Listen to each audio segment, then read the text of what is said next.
Hi, hey, hello, I'm Chelsea. Welcome or welcome back to my channel where we talk books. I have a very exciting video today. One of my favorite genres is definitely memoirs, and I have read over 25 memoirs.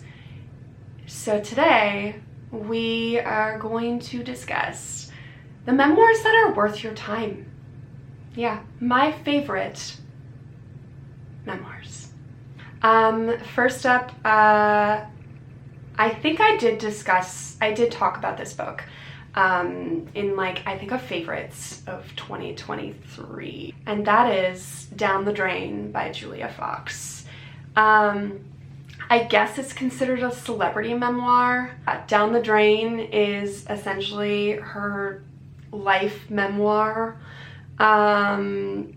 She sort of goes from her pretty messy childhood. She had a difficult relationship with her parents, and was living on her own from a pretty early age. Left school, was into some drugs and things like that from a really early age. And then she sort of goes into talking about her time as a dominatrix, which was fascinating. There's a lot of really interesting stories that she has there about the other people who were also dominatrix that she worked with, as well as the clients. She discusses a lot about her relationships, mostly when she was young, with older men. Essentially she had a sugar daddy situation. Yeah, she delves a lot into her time and complicated relationship with substances and substance abuse and partying, and witnessing her friends' addictions, because multiple friends of her died from addiction. So yeah, there were some serious things in the book. There were some funny moments, which is, it's what sometimes makes it a really good memoir, when it's not all funny and not all serious. Overall, it was just a really well-written story of her life, which surprised me, but I had a great time reading it. I also learned a lot more about her rise to fame, which was, honestly, I didn't understand it that well. It was just kind of oh, she met some dude who knew Josh Safdie? I don't know. The Safdie brothers, who were this big. At the time, they weren't big though, but who were making movies and wanted her to be in one, and then she was, and then it turned out that movie was Uncut Gems. And then after that, she dated Kanye. The artist is how she describes him. Anyway, loved the memoir, and I would 100% say it is worth your time to read it. Next up on the list of amazing memoirs is Know My Name by Chanel Miller. This one is about Emily Doe, or what she was once known as, Emily Doe, and who was a young woman who was sexually assaulted by the Stanford swimmer, the Barack Turner case, essentially, which in the early to mid 2010s was everywhere in media. It was just sensationalized, but nobody knew who the victim was. She was just known as Emily Doe. So this is her story. She came out as being, hey, I'm Chanel Miller, and Emily Doe is me. And she wrote this memoir, and it is devastatingly beautiful, is how I would describe it. She honestly tells her story of survival and trauma and resilience in such a well and beautifully crafted way. I mean, like, to read about the things that happened to her and the trauma that she had after her experiences was hard to read, but also it was written in such a beautifully haunting way that it's just totally worth it. It's totally worth your time to read this one. Just know that it is a very difficult topic. She does go into detail, mainly about what happened directly after the assault. And, you know, she goes through the court case and being sort of sensationalized in the media, even though people didn't know who she was. She did at one point write like what was it? I think it was like a victim statement that went really viral. So yeah, this was just such a beautiful book, despite the really difficult subject. Like, so a lot of memoirs have like happy, you know, parts and then sad parts. This was just sad. This was just just pure trauma. However, so beautifully told that if you can handle it, if it's not too triggering for you, 100% Know My Name by Chanel Miller. One of the best memoirs ever. Next up on this list is In the Dream House by Carmen Maria Machado. I think I'm not really sure if that's how you say her last name. She's Spanish or Mexican. I'm not 100% sure. I can't remember. Yeah, this was a fascinating memoir. It is the story of the author's struggle to articulate her experiences in a abusive same-sex relationship. In the book, in the memoir, she tackles a dark and difficult subject in like such an imaginative and witty way. She uses a series of like narrative tropes that are like horror adjacent. Like reading this book, it felt like it could be a Stephen King novel. It was really interesting how she sort of portrayed her experiences in an abusive relationship. From what I remember, it was like a lot of her descriptions of abuse was almost like her house was haunted by said abuser. Yeah, it was. I honestly don't know that I've ever read another book like it. It felt almost like fiction. Yeah, it was also hauntingly beautiful. Yes, I love that one. Next up is another celebrity memoir. This one was super popular like maybe 2 years ago. It was on everybody's list of like best books of the year. And that is Jennette McCurdy's I'm Glad My Mom Died memoir. Yeah, it was probably one of the most well-written celebrity memoirs I've ever read. Clearly Jennette McCurdy is a writer first and then, you know, an actress.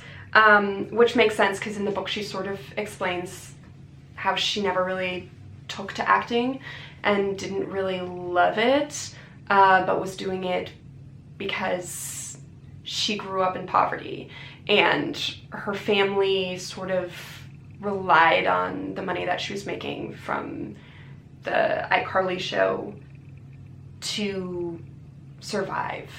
And then, you know, they got a lot of money and then they got greedy.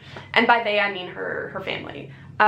This book is mostly about her relationship with her mom, which was very volatile.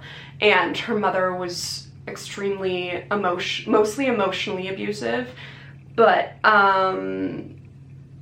you know, you could say that some of the things her mother did were also physically abusive. Her mother was just not a good person, and I think we're all glad that she's dead, to be honest.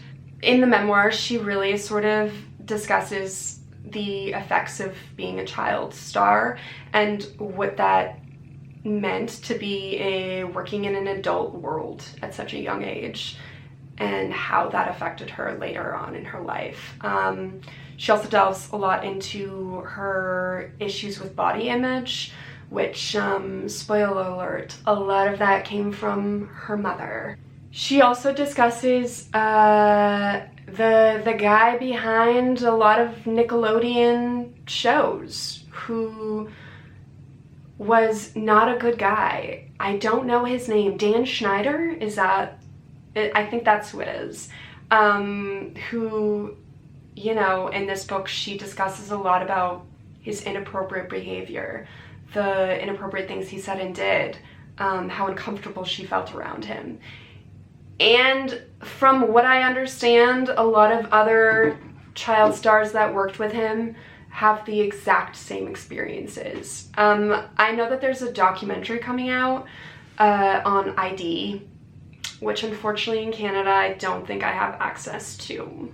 Boo-hoo, because I would love to see that documentary. But it is about the atrocities that Dan Schneider committed, mostly to child stars who worked on his shows. Anyway, the book is not all about him, nor is it all about Jennette McCurdy's mother. A lot of it is a story of resilience, of how she overcame the traumas of having a mother who was very abusive. Yeah, so such a well done memoir. Cannot recommend that one enough. Next up we have probably if I had to pick a favorite memoir, it would be this one. And that is, I actually have a physical copy of this one. Crying in Hmart, which before reading this book, I didn't even know what Hmart was. But yeah, Crying in Hmart by Michelle Zauner, not really sure if that's how you pronounce it. Such a good memoir. I guess it would be considered a celebrity memoir. She's like the lead singer of a rock band called Japanese Breakfast. Never heard of them before. I think they're like alternative type music. Yeah, still have never heard of it, but loved the book. This is essentially the story of Michelle and growing up as a Asian American. Her dad is white and her mom is Japanese. So it's like a lot of the book is about her identity as somebody who is biracial, and her struggles with her identity. Particularly her embracing her Asian culture, which in the beginning of the book she does sort of struggle with a bit, mainly because there's sort of a rift in her relationship with her mother, and it goes into, it's a really sad one. It's hence Crying in Hmart. Like, I cried during this one for sure. And that's because it chronicles the story of her mother getting sick with cancer and just the impact of that illness on Michelle's life, and her changing relationship with her mom while she was sick, and after the loss of her mom, and the feeling of a loss of her identity when her mom died, because her mom was such a connection to her Asian identity and her Asian culture, Michelle's, I mean, that the loss of her mom was like devastating to her, and really difficult to finding and understanding her identity without her mom. And it also sort of, she discusses her relationship with her dad and how that changed because of the loss of her mom. And so sad, Like, multiple tears in this one, but definitely probably my favorite memoir on this list. If I absolutely had to choose one, it would be that one. Next we have a surprising one. This one shocked me and how much I enjoyed it. No offense to Paris Hilton, but this is Paris the Memoir. That's literally like the name of this book, Paris the Memoir, or like Paris Hilton the Memoir. That is quite the name for a memoir. Just your name is enough. Yeah, this one was a surprisingly well done celebrity memoir. The memoir, like, Paris really goes sort of into the focus of the memoir, which is maybe why I enjoyed it so much, was on her childhood, her like growing up, which honestly, like, considering she was born, you know, with a silver spoon in her mouth, she did not this is not like a rags to riches type story. This is like she was born basically a millionaire, but she goes in depth of her teenage experiences as sort of like a wild child, rebellious, but mainly her time in the troubled teen industry. She spent a lot of time, like 2 or 3 years at one of the notorious troubled teen schools in Utah. And she experienced a lot during her time there. A lot of physical, emotional, sexual abuse. Yeah, it was, I really enjoyed reading this book. Or actually I listened to it on audio, and which I thought would annoy me because, you know, she has that voice.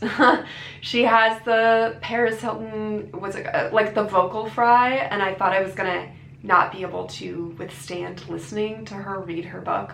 But it was, once you get past the first like little bit, it was manageable. I could do it. So yeah, I did listen to it as an audio, and I did really enjoy listening to it as an audiobook. She really sort of goes into, after her time in the troubled teen industry, and how her relationship with her parents changed because of her time away at school. And then basically how she became the persona that is Paris Hilton. Because that is, like, I didn't realize, when I think of Paris Hilton, I think of The Simple Life. I think of her being like, that's hot. That's hot. Like, that is Paris Hilton to me. But after reading her memoir, I realized that she is so much more than that, and that is a full-on persona that she put on. And honestly, she did a pretty good job of it, because I fell for it. I really did enjoy this memoir. I feel like I got a lot out of it in terms of understanding who she is as a person, and the rise to fame and how fame changed her. I guess this is a memoir. It was kind of like a book of essays, and that is The Body by Emily Ratajkowski. I hope I said that right. I'm not really sure. Who is a model. Need I say more? But yeah, I'm just gonna read what's on like the back of the book just to describe it. This one is kind of hard to describe.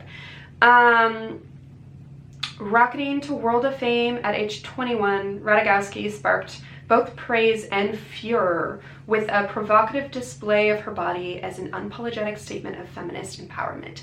That is not how I saw it. We're talking the Blurred Lines video. Feminist, that was not how that happened. However, it's okay. She does explain in the book why she agreed to do that video at 21 and how she saw it, and that was, she saw it as sort of like a feminist expression of her body. Yeah. And then, you know, Mr. Thick, Robin Thicke.